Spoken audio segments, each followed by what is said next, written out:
Welcome back to the Steve Malzberg Show. We're joined right now, ladies and gentlemen, by Congressman David Reichert. He is the chairman of the Human Resources Subcommittee of the House Ways and Means Committee from the great state of Washington. Hello, Congressman. How are you? Hello.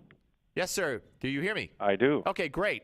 I wanted to ask you about, I don't know if did you see the president today? I'm sorry, I didn't see the president today. Okay, well, let me. He basically said the same things that he said yesterday, outlining how he was going to fix things. Talked about the resignation that took place with Stephen Miller. But he was asked a question. He was asked if he had known anything prior to, as he claims, hearing it on the news last Friday, the way we all heard it, about the IRS scandal. And what he said was, quote, "I can assure you, I certainly did not know anything about the report," which referred to the Inspector General report, beforehand. That was the quote.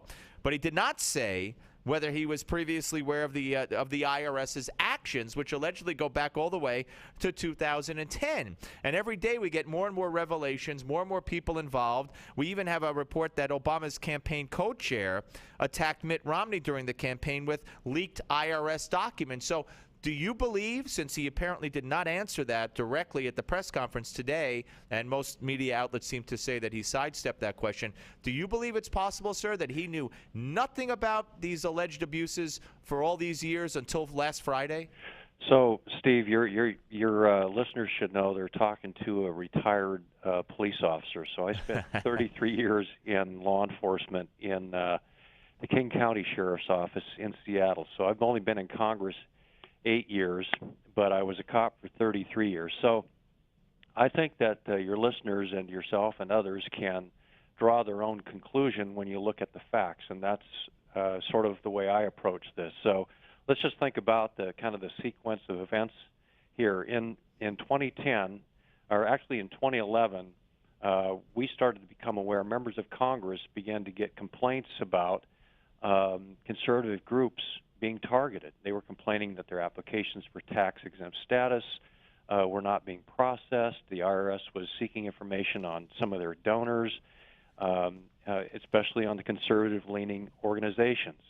And then in 2011, the Ways and Means Committee sent a letter to the IRS asking for information on this. What are you targeting these individuals? Why are they not being granted their tax-exempt status, and are you seeking additional information from donors, et cetera? There were a number of questions. So why and they're also then add to this, there seems to be this consistent pattern of deception then by the IRS. So they denied any practice of targeting conservatives, and now appears, of course, that the IRS has engaged in a consistent and systematic pattern of let's use the word misleading the Ways and Means Committee and Congress. And when we sent our letters, then of course what happens is answers come back and documents come back, and it seems as though, at least in my opinion, and I've been through this process before, where the committee staff members and members of Congress are just buried in boxes of documents, meaningless information, trying to throw us off the track. The IRS then issues 6 separate responses to the committee, and they're dated from July 2011 all the way up to June 15th, 2012. So, we had a person from the Inspector General testify. We've had during a Ways and Means hearing, I should say, an oversight subcommittee hearing in March of 2012. And after all this communication has taken place, the IRS Commissioner, Schulman, when asked the question, said explicitly, what's been happening has been normal back and forth that happens with the IRS. There's absolutely no targeting.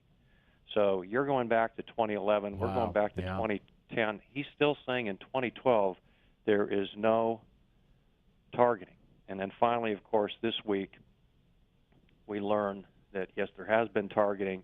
Now, the president, so draw your own conclusions. All these things have been happening over the last couple of years. And in my opinion, other people are involved. Other people have information. Our effort tomorrow in the Ways and Means Committee is going to be focused on questions like, why did the IRS lie to the Ways and Means members and staff when they were asked about targeting conservative groups? And who will you be talking to tomorrow? Is Stephen Miller going to be testifying? Stephen Miller is still scheduled to testify. His resignation it takes effect, I think, on June 1st. Yeah, and by the way, in his letter to his internal email announcing his resignation, he said basically his time was up in June anyway. So this was no big deal as portrayed by the president. Right. I've heard that before. I've heard that he was intending on leaving in June. Yeah, I have the letter in front of me. Yeah. Right. So I think that we have so many questions, and who else knew, and when did the commissioner know, and why? When he did know, why was there still continual deception? Why did he lie to the Ways and Means Committee? What actions are they going to take now? So the commissioner's leaving, Miller's leaving. We're looking at a couple of employees. I think we need to take a look at what laws apply here, whose civil rights, if any, I think were violated here. And I agree with the speaker when he said,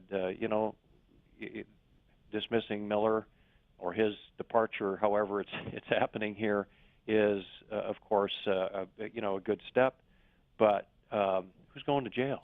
Yeah, I couldn't agree with you more. I got one more for you, Congressman David Reichert here on the Steve Malzberg Show, and that involves Stephen Miller again. Do you believe that it's possible he'll take the fifth, citing an ongoing criminal investigation into this matter by the FBI?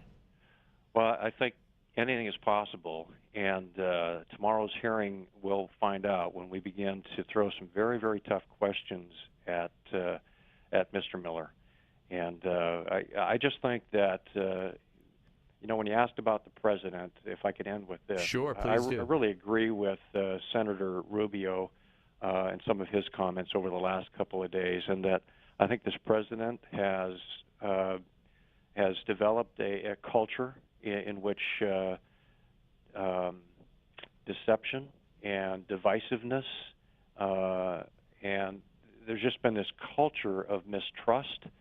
And when you have a leader that sort of promotes that sort of environment, it permeates the entire organization. And I can talk from the sheriff's point of view, but from the president's point of view, that goes out into every department. And people begin to act that way. This partisan bickering and fighting and mistrust infiltrates every aspect of our government. And I think that this is this issue here with the IRS, I think with AP, with Benghazi. You could go on and on and on with some of the misinformation about Obamacare.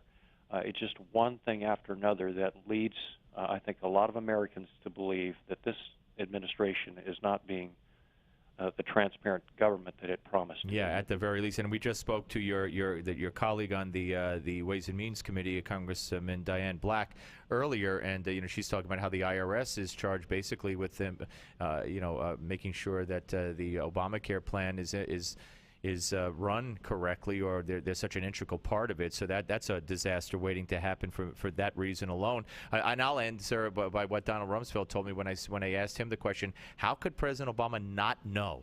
How could he not know?